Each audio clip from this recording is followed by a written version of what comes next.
अस्सलाम वालेकुम दोस्तों, आज हम थोड़ी सी डिस्कशन करेंगे। एक बड़ी डिबेट चल रही है इस वक्त पेट्रोलियम और फ्यूल प्राइसेस को लेकर। उसका हम थोड़ा सा एनालिसिस करेंगे और जो दो कैंप्स हैं उनके दरमियान जो एक डिबेट चल रही है उसको थोड़ा सा एनालाइज करेंगे और ये देखने की कोशिश करेंगे कि कौन सा कैंप जो है वो ज़्यादा बेहतर बात कर रहा है या दोनों कैंप जो हैं वो एक ही तरह की बात कर रहे हैं, बस वो एक उलझन और डिस्प्यूट का शिकार हैं और इसलिए एक दूसरे के मद्दे मुकाबिल हुए हैं। तो बुनियादी तौर पर पहले हम ये समझ लेते हैं कि ये फ्यूल प्राइसेस का इशू है क्या। जैसा कि आप लोग जानते हैं कि पाकिस्तान इस वक्त जो है जो फ्यूल है उसको इंपोर्ट करता है, या जो भी पेट्रोलियम प्रोडक्ट्स हैं, डीजल वगैरह है, उसको हम इंपोर्ट करते हैं। और जब हम कोई चीज़ इंपोर्ट करते हैं तो टेक्निकली उसकी जो प्राइसिंग होती है वो हुकूमत के या कौम के कंट्रोल में नहीं होती है, बल्कि वो एक इंटरनेशनल प्राइसेस होती हैं या ग्लोबल प्राइसेस होती हैं जिस पे हमें ख़रीदना पड़ता है। और उस पर हमारा एज सच कोई कंट्रोल नहीं हो सकता, ना हम उस प्राइसेस को बढ़ा सकते हैं ना उस प्राइसेस को हम कर सकते हैं। तो हम टेक्निकली उन प्राइसेस को कुछ भी इन्फ्लुएंस नहीं कर सकते। तो अब सवाल ये पैदा होता है कि जब एक प्राइस है जिसको आप कंट्रोल नहीं कर सकते और इवेंचुअली हुकूमत ने जो भी एग्जिस्टिंग प्राइस है उस पर ख़रीदना है, तो फिर हुकूमत आवाम को रिलीफ कैसे देगी। तो बुनियादी तौर पे इसका एक तरीका ये होता है कि जब भी आप कोई प्रोडक्ट इंटरनेशनल मार्केट से ख़रीदते हैं तो आप आवाम को सब्सिडाइज रेट पे देते हैं।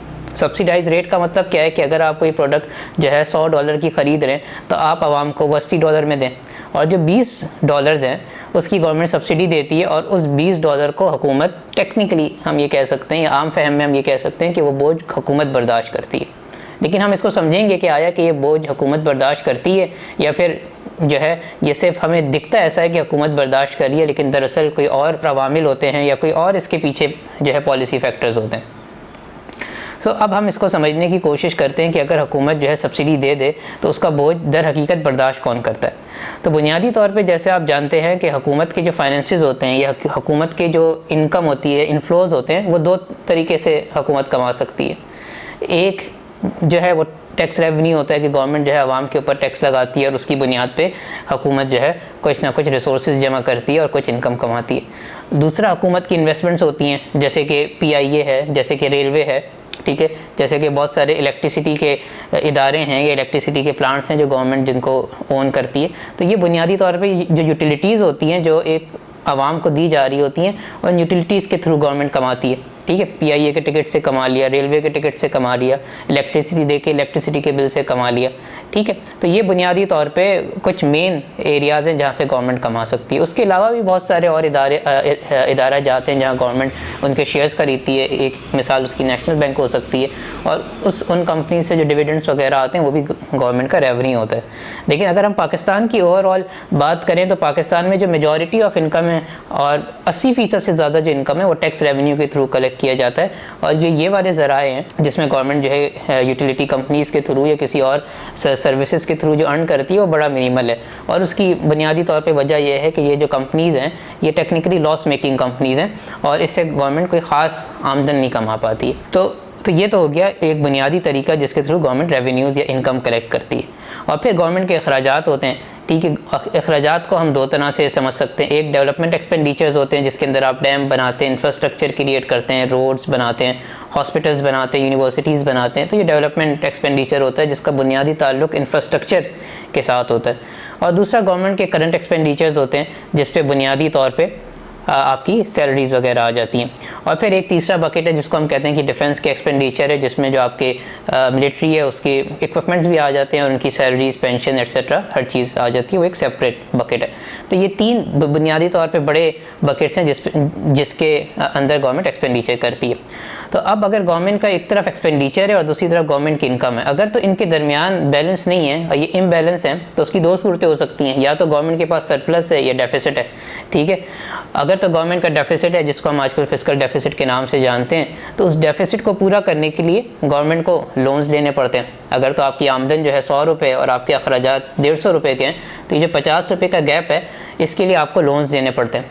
और इस लोन्स को लेने के दो तरीके हैं कि आप अपने जो मौजूदा या लोकल कमर्शियल बैंक्स हैं आप उनके थ्रू ले सकते हैं, और दूसरा तरीक़ाकार ये है कि आप इंटरनेशनल जो जैसे कि इंटरनेशनल मॉनेटरी फंड्स हैं, इसके अलावा और जो बैनुल अक़वामी इदारे हैं, वर्ल्ड बैंक हो गया, एशियन डेवलपमेंट बैंक हो गया, और इस तरह के बहुत से और बैनुल अक़वामी इदारे हैं जो आपको लोन्स दे सकते हैं। तो ये बुनियादी तौर पर एक स्ट्रक्चर होता है। तो अब हम बात करते हैं सब्सिडी देने से होता क्या है। तो जब गवर्नमेंट सब्सिडी देगी तो बुनियादी तौर पे गवर्नमेंट क्या करेगी कि वो 100 रुपये की चीज़ खरीदेगी और आवाम को 80 रुपये की बेचेगी। तो ये जो 20 रुपये की सब्सिडी दे रही है ये बेसिकली उसका एक्सपेंडिचर हो जाएगा, ठीक है। अब उस एक्सपेंडिचर को कवर करने के लिए गवर्नमेंट के पास दो रिसोर्सेज हैं, जैसे हमने बात की, एक टैक्स के थ्रू उसको फाइनेंस किया जा सकता है, दूसरा ये है कि आपके जो अदर रेवेन्यूज़ हैं उसके थ्रू उसको फाइनेंस किया जा सकता है। और जैसा कि हम जानते हैं कि पाकिस्तान में 80% जो है रेवेन्यू कलेक्शन थ्रू टैक्सेस होती है, तो बुनियादी तौर पर जो भी आप सब्सिडी देंगे उसकी फाइनेंसिंग थ्रू टैक्सेस होगी, ठीक है। अच्छा, अब यहाँ पे एक सवाल पैदा होता है कि यार अगर आप सब्सिडी दे रहे हैं और उसकी आप फाइनेंसिंग थ्रू टैक्सेस कर रहे हैं, ये तो अच्छी बात है क्योंकि टैक्सेस तो उन पे लगता है जो इनकम कमाते हैं, ये टैक्सेस उन पे लगता है जो एक हद से ज़्यादा इनकम कमाते हैं, जो थोड़ा सा खुशहाल तबका है उस पर टैक्स लगता है। तो अगर हम पाकिस्तान के टैक्स स्ट्रक्चर को देखें, क्या वाकई पाकिस्तान का टैक्स स्ट्रक्चर ऐसा है कि जहाँ पे जो खुशहाल तबका है वही टैक्स देता है? तो हरगिज़ ऐसा नहीं है, क्योंकि पाकिस्तान के टैक्स कलेक्शन का 80% टैक्स हम इनडायरेक्ट टैक्सेस के थ्रू जमा करते हैं। इनडायरेक्ट टैक्सेस क्या होते हैं? इनडायरेक्ट टैक्सेस वो होते हैं जिनको हम आम फहम में सेल्स टैक्स के नाम से जानते हैं, जो कि हर कमोडिटी के ऊपर लगे हुए हैं, सही है। आप कपड़े खरीदने जाएं आपको टैक्स देना पड़ेगा, ठीक है। आप कोई और बुनियादी ज़रूरत की चीज़ें, साबुन ले लें, सर्फ ले लें, ठीक है, इन पे आपको टैक्स देना पड़ेगा। तो जो भी बुनियादी ज़रूरियात की अशियाँ हैं उनके ऊपर एक सेल्स टैक्स लगा होता है। अब ये जो ज़रूरत की अशियाँ हैं ये इस पे टैक्स हर कोई देता है, चाहे एक इंडस्ट्रियलिस्ट वो प्रोडक्ट खरीदे या एक जो है मज़दूर वो प्रोडक्ट खरीदे, दोनों उस पर सिमिलर अमाउंट का टैक्स देंगे।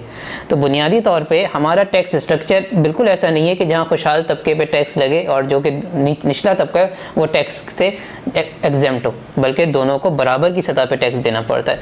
तो अगर तो गवर्नमेंट सब्सिडी देती है और उसको टैक्स के थ्रू फाइनेंस करती है और टैक्स का स्ट्रक्चर इनडायरेक्ट है, तो आप ये कह सकते हैं कि इवेंचुअली पूरी अवाम नास ने जो है उस सब्सिडी का बोझ उठाना है। तो ये जो बात की जा सकती है कि भाई सब्सिडी का बोझ हुकूमत उठाएगी, तो ये बड़ी अचंभे की बात है, क्योंकि हुकूमत तो कोई बोझ नहीं उठाती, बोझ हमेशा अवाम ने उठाना है। अवाम फाइनेंस करेगी, टैक्सेस के थ्रू फाइनेंस करेगी, और टैक्स है इनडायरेक्ट, वो भी टैक्स अवाम उन्नास पे लगता है।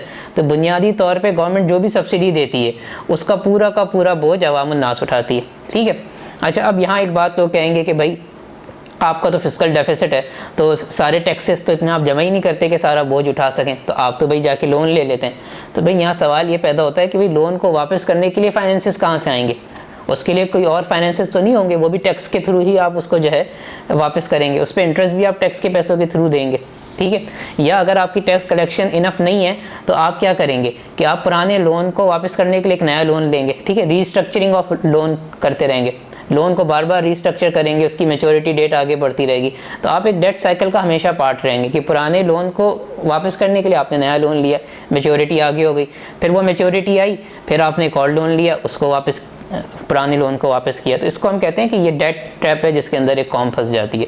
तो बुनियादी तौर पे जो पहला नुक्ता है जिसमें लोग कहते हैं कि भाई फ्यूल प्राइसेस को सब्सिडाइज करना चाहिए, इससे आवाम को जो है रिलीफ मिलेगा, तो हरगिज़ ऐसा नहीं है, आवाम को कोई रिलीफ नहीं मिलेगा, बल्कि इवेंचुअली आवाम ने ही वो बोझ टैक्सेस के थ्रू बर्दाश्त करना है और उसको पूरा करना है। अच्छा, अब यहाँ पे एक और तबका मौजूद है जो ये कहता है कि भाई आप जो हैं सब्सिडाइज ना करें, बल्कि आप इसको जो भी इसकी कॉस्ट है आप उस कॉस्ट पे लोगों को दें, ठीक है। क्योंकि जब आप सब्सिडाइज करते हैं तो आप क्या करते हैं कि आप सबको एक ही तरह की सब्सिडी दे देते हैं, उसमें इंडस्ट्रियलिस्ट भी उसी प्राइस पे फ्यूल खरीद रहा है अपनी फैक्ट्री के लिए, और एक वर्कर जो है जो बाइक में पेट्रोल जला रहा है वो भी इसीलिए खरीद रहा है। तो आप जो है एक आसान अगर मॉडल को हम समझें तो आप इसको सब्सिडाइज ना करें, आप इसको उसी प्राइस पे रहने दें जिस प्राइस पे आपको मिल रहा है, ताकि जो रिलीफ है ऐसा ना हो कि जो ज़्यादा कंजम्पशन तो क्योंकि इंडस्ट्रियलिस्ट करता है तो आप ज़्यादा रिलीफ तो उसको दे देते हैं, लेकिन जो आपका निचला तबका है जिसका फ्यूल कंजम्पशन बहुत कम है, जिसका इस प्राइस इंक्रीज से ज़्यादा इम्पैक्ट भी नहीं आता उसकी ज़िंदगी में, तो आप क्यों इस तरह का एक चीज़ को सब्सिडाइज कर रहे हैं जिसका मेजर कंजम्पशन जो है वो एक एलीट क्लास या एक इंडस्ट्रियलिस्ट करता है या एक मैन्युफैक्चरिंग सेक्टर करता है। सो अब यहाँ ये बात ऐसे तो बड़ी ज़बरदस्त लगती है, ठीक है, अगर इस बात को एक सिर्फ उसके सतही अंदाज में समझ लिया जाए तो बड़ी अच्छी बात है। लेकिन आप ये सोचिए कि जब मैन्युफैक्चरर है या जो इंडस्ट्रियलिस्ट है, जब भी वो महंगा फ्यूल खरीदेगा तो वो उस फ्यूल की प्राइस को क्या करेगा, वो अपना मुनाफा तो कम नहीं करेगा, क्योंकि वो एक सरमायादाराना सोसाइटी में रहता है, वो एक कैपिटलिस्ट सोसाइटी का पार्ट है, उसने तो प्रॉफिट मैक्सिमाइज़ करना है, तो वो क्या करेगा, वो अपने प्रोडक्ट की प्राइसिंग को इंक्रीज़ कर देगा, ठीक है। तो इवेंचुअली जितनी उसने इंक्रीज्ड प्राइस दी है पेट्रोलियम प्रोडक्ट्स पे या जो भी फ्यूल पे, वो सारी की सारी ट्रांसफ़र हो जाएगी प्रोडक्ट प्राइस पे, और इसका अवाम नास पे जो असर आएगा वो इन्फ्लेशन की सूरत में आएगा। तो बुनियादी तौर पे आपके पास जो पॉलिसीज़ हैं, जो दो अल्टरनेट पॉलिसीज़ हैं, एक आवाम के ऊपर बोझ डालती है टैक्सेस के थ्रू और दूसरा आवाम के ऊपर बोझ डालती है इन्फ्लेशन के थ्रू। तो अगर दो कैंप्स जिस बात पर डिबेट कर रहे हैं, उनको ये बात समझने की ज़रूरत है कि आप जो भी पॉलिसी उठा लें, आवाम के पॉइंट ऑफ व्यू से आप लॉस सिचुएशन पे खड़े हैं। या तो आप टैक्सेस के थ्रू बोझ उठाएं या इन्फ्लेशन के थ्रू बोझ उठाएं। तो हमें ये बात समझनी पड़ेगी कि ये जो माशी निज़ाम है या ये सियासी निज़ाम है, इसके अंदर लोगों को इसी तरह डिवाइड करके रखा जाता है, दो कैंप्स के अंदर बांट दिया जाता है। वो दोनों जो कैंप्स हैं वो बड़ी जो है मुश्किल किस्म की बहस करते हैं। लेकिन अगर आप उन पॉलिसी को इन डेप्थ समझने की कोशिश करें और उनकी पॉलिसी इम्प्लीकेशन देखें, तो बुनियादी तौर पर आप कोई भी पॉलिसी उठा दें, अवामुन नास के ऊपर जो उसका बोझ है या जो उसकी वजह से जो माशी दबाव है वो एक ही तरह का होता है। तो हमें जो है किसी भी चीज़ को उसके एक ओवरऑल पॉइंट ऑफ व्यू से या उसको सतही अंदाज में नहीं समझना, उसको हमें इन डेप्थ समझना है। क्योंकि ये माशी निज़ाम, ये सियासी निज़ाम आपको हमेशा नैरेटिव्स पे रखता है, एक सतही सी इंफॉर्मेशन और एक सतही सी तालीम देता है, ताकि आप हमेशा उलझनों में और एक दूसरे से लड़ने में का शिकार रहें। और जो तबका है, जो कैपिटलिस्ट तबका है, ये इंडस्ट्रियलिस्ट तबका है, वो इस डिवाइड का फ़ायदा उठाए, जिसको हम डिवाइड एंड रूल के नाम से भी जानते हैं, और वो अपनी रियासत और अपनी ताकत जो है हमेशा बरकरार रखे। अच्छा, अब यहाँ पे बुनियादी तौर पे हम ये भी समझ लेते हैं कि इसका इवेंचुअल हल क्या है, कि सही है ये तो, अब ये बात तो है, ये मसला तो है, प्राइस ज़्यादा हो गई है, अब इसको हम क्या करें, इसको हम कैसे रिजॉल्व करें। तो हम थोड़ा सा मैकेनिज़्म समझ लेते हैं कि ऑयल प्राइसेस का जो प्राइस फिक्सिंग का इंटरनेशनल मैकेनिज़्म है वो है क्या। तो जैसा कि आप जानते हैं कि जितनी भी ऑयल प्रोड्यूसिंग कंट्रीज़ हैं उनका एक सॉर्ट ऑफ कार्टेल बना हुआ है, ठीक है, जिसको हम ओपेक या ओपेक प्लस के नाम से जानते हैं, ठीक है। ये जो कंट्रीज़ हैं ये बैठ के प्राइसेस का तयन करती हैं, और प्राइसेस का तयन ये करती हैं डिमांड एंड सप्लाई की बुनियाद पे। अच्छा, अब यहाँ हमें ये बात समझने की ज़रूरत है कि जब आप एक ऐसी इकॉनमी के अंदर जहाँ पे आपका करेंसी का निज़ाम जो है या जो आपका मीडियम ऑफ एक्सचेंज है वो पेपर मनी है, जिसके पीछे कोई गोल्ड स्टैंडर्ड नहीं है, इस तरह की सोसाइटी के अंदर या इस तरह के इकोनॉमिक सिस्टम के अंदर जब आप प्राइसिंग का तयन करते हैं तो उसमें होता क्या है कि आप डिमांड एंड सप्लाई की बुनियाद के ऊपर एक प्राइस का तयन करने जाते हैं। सबसे ज़्यादा डिमांड आ रही है आपकी यूएस से, चाइना से और यूरोपियन कंट्रीज़ से, ठीक है। और ये वो कंट्रीज़ हैं जिनकी करेंसी इस वक्त स्ट्रॉन्ग है, और इनकी करेंसी स्ट्रॉन्ग होने की वजह ये नहीं है कि ये बैक बाय गोल्ड हैं या बैक बाय कोई और ऐसा वैल्यूएबल रिसोर्सेज हैं कि जिसकी बुनियाद पे इनकी कीमत बहुत ज़्यादा है, बल्कि इन करेंसी की वैल्यू इसलिए ज़्यादा है कि यूएस के केस में जैसे कि उन्होंने अपनी करेंसी को लिंक कर दिया ऑयल परचेजेस के साथ, कि दुनिया के अंदर जितना भी ऑयल ख़रीदा जाएगा वो डॉलर्स की इवज़ ख़रीदा जाएगा, ठीक है। चाइना क्या कर रहा है इस वक्त, जो है एक प्रोडक्ट डंपिंग कर रहा है माशरे के अंदर। और अगेन जब आप प्रोडक्ट डंप करते हो तो आप बहुत दफ़ा आप जो है जो उसकी बिलिंग करते हो डॉलर में भी करते हो और अपनी लोकल करेंसी में भी करते हो, ठीक है। तो उसकी बुनियाद पे चाइना की कुछ हद तक एक करेंसी की वैल्यू है, यूएस डॉलर की तरह नहीं है ना यूरोस की तरह, लेकिन कुछ हद तक उसकी वैल्यू है।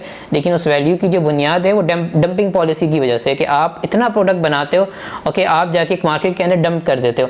और हम जानते हैं कि इस वक्त वर्ल्ड ट्रेड ऑर्गेनाइजेशन ने एक बड़े स्ट्रिंजेंट लॉज बनाए हुए हैं अगेंस्ट एंटी डंपिंग, ठीक है। लेकिन जो मजबूत रियासतें हैं उनके ऊपर इनका इतलाक़ नहीं होता, और जो छोटी रियासतें होती हैं उनके ऊपर इनका इतलाक़ होता है ताकि वो मार्केट के अंदर पेनिट्रेट ना कर सकें। तो एंटी डंपिंग के लॉज ज़रूर मौजूद हैं, लेकिन उसका इतलाक़ उस तरह से नहीं होता बड़ी इकॉनमीज़ पे जिस तरह की वो छोटी इकॉनमीज़ के लिए होता है। और उसका मकसद सिर्फ छोटी इकॉनमीज़ की पेनिट्रेशन रोकना होता है, क्योंकि छोटी इकॉनमीज़ के पास इतने रिसोर्सेज नहीं हो सकते कि वो डंपिंग करें। लेकिन इसके बावजूद अगर वो कुछ हद तक अच्छा प्रोडक्ट बना के किसी मार्केट के अंदर उसको उस प्रोडक्ट के साथ पेनिट्रेट करना चाहें तो उनके ऊपर एंटी डंपिंग के आप कवानीन लगा देते हैं। लेकिन जो बड़ी मईशतें हैं वो इस तरह के काम खुलेआम करती हैं और उसको रोकने वाला कोई नहीं होता। तो ये हो गया बुनियादी फ़लसफ़ा। अच्छा, अब करेंसी का निज़ाम, क्योंकि उसके पीछे कोई गोल्ड स्टैंडर्ड तो नहीं है, तो अगर प्राइस का तयन होगा तो वो होगा डॉलर की बुनियाद पे, क्योंकि सबसे ज़्यादा कंजम्पशन जो है यूएस की तरफ से है। उसके बाद जो है वो चाइना की तरफ से है, तो उसका कुछ ना कुछ इन्फ्लुएंस चाइनीज़ करेंसी का होगा। फिर तीसरा जो है वो यूरोपीय यूनियन है, कुछ ना कुछ इन्फ्लुएंस यूरो का होगा।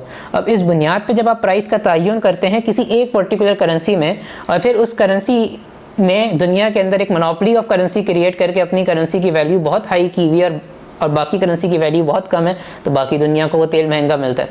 तो सबकी करेंसी बुनियादी तौर पे बैक्ड बाय नथिंग है, लेकिन एक करेंसी जो कागज़ की करेंसी है उसकी वैल्यू ज़्यादा हो जाए और उसी तरह की दूसरी रद्दी की करेंसी उसकी कोई वैल्यू ना रहे। तो ये बात जो है एक समझ नहीं आती, या इस बात की कोई इकोनॉमिक रीज़न नहीं मिलती कि यार ये कैसे हो सकता है। इसका एक ही तरीका है, जब आप उन करेंसी को मोनोपलाइज करें कि भाई पर्टिकुलर प्रोडक्ट्स जो हैं सिर्फ इन्हीं करेंसी में ख़रीद सकते हैं, तो सबको वो करेंसी चाहिए होगी, तो उस तरह उसकी करेंसी की डिमांड बढ़ जाएगी। ऐसा नहीं है कि यूएस कोई बहुत ज़्यादा प्रोडक्ट्स बना के दुनिया में बेच रहा है तो लोग उसकी प्रोडक्ट खरीदना चाह रहे हैं और इसलिए उसकी करेंसी को डिमांड कर रहे हैं, बल्कि उसने अपनी करेंसी को एक ऐसे प्रोडक्ट के ऊपर ऐसे प्रोडक्ट के साथ लिंक कर दिया है जो वो खुद इस वक्त प्रोड्यूस करके दुनिया में बेच भी नहीं रहा, बल्कि कोई और ममालिक हैं जो उसको बेच रहे हैं। लेकिन उसने उनके साथ एक पैक्ट किया है, ठीक है, उसको उसने कहा कि हम आपको डिफेंस देंगे, हम आपकी जो भी सॉवरेनिटी है उसको मेक श्योर करेंगे। और उसकी बुनियाद भी क्या है कि जितनी अरब रियासतें हैं, जब उनको खिलाफत उस्मानिया से आज़ाद कराया अंग्रेज़ों ने, तो उस वक्त वहाँ पे डेमोक्रेसी को पनपने नहीं दिया, बल्कि वहाँ पे बादशाहत को इम्पोज किया। और आज उनको उसी बादशाहत के नाम पे ब्लैकमेल किया जाता है कि हम आपकी बादशाहत को, आपकी सॉवरेनिटी को, आपकी हुकूमत को हम बचाएंगे और आप हमें जो है ये जो तेल वगैरह है इसको आप लिंक कर दें डॉलर से, ठीक है। तो उन्होंने उनके साथ डिफेंस पैक्ट किए हुए और उसके पीछे भी पॉलिटिकल रीज़न है।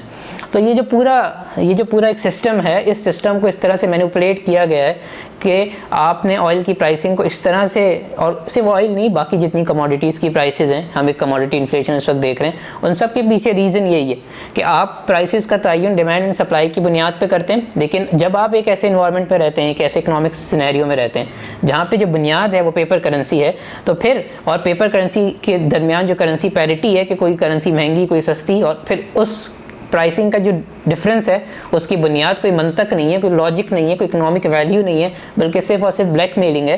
तो फिर इवेंचुअली आप एक ऐसी सतह पे पहुंच जाते हैं कि जो अंडर डेवलप कंट्रीज़ हैं या थर्ड वर्ल्ड कंट्रीज़ हैं वो इवेंचुअली महंगा प्रोडक्ट खरीदेंगी। तो ये एक बुनियादी सी रीज़न है जिसको हमने बड़ा मुख्तसरन समझाने की कोशिश की, और हम अगली वीडियोस में कोशिश करेंगे कि इसको बड़ा इन डेप्थ और बड़ा इस पे जो है तोड़ तोड़ के एनालिसिस करें। लेकिन जो आज इस वीडियो का मुद्दा है वो ये है कि इस वक्त जो एक डिबेट जारी है दो कैंप्स के दरमियान के आपने सब्सिडी देनी है या आपने प्राइस का जितना इंक्रीज़ है उसको इनकॉर्पोरेट कर देना है, उन दोनों की वजह से जो इम्प्लिकेशन होनी है वो इम्प्लिकेशन एक ही होनी है कि आवाम को महंगा फ्यूल मिलेगा, आवाम पे महंगाई आएगी, पैसा रिसोर्सेज आवाम की जेब से निकलते हैं सरमायादारी निज़ाम में, सरमायादार कभी भी किसी कॉस्ट को एब्जॉर्ब नहीं करता। तो ये बुनियादी बात है जो इस वीडियो में हम समझाना चाह रहे थे। तो इस वीडियो को हम यहीं तक रखते हैं, उम्मीद है आपको पसंद आएगी और आप अपनी राय का इजहार कीजिए कि आप क्या समझते हैं, क्या वाकई अवाम उन्नास ने ये बोझ उठाना है या कोई ऐसा सरमायादार है जो इसको एब्जॉर्ब कर सकता है। बहुत शुक्रिया जी।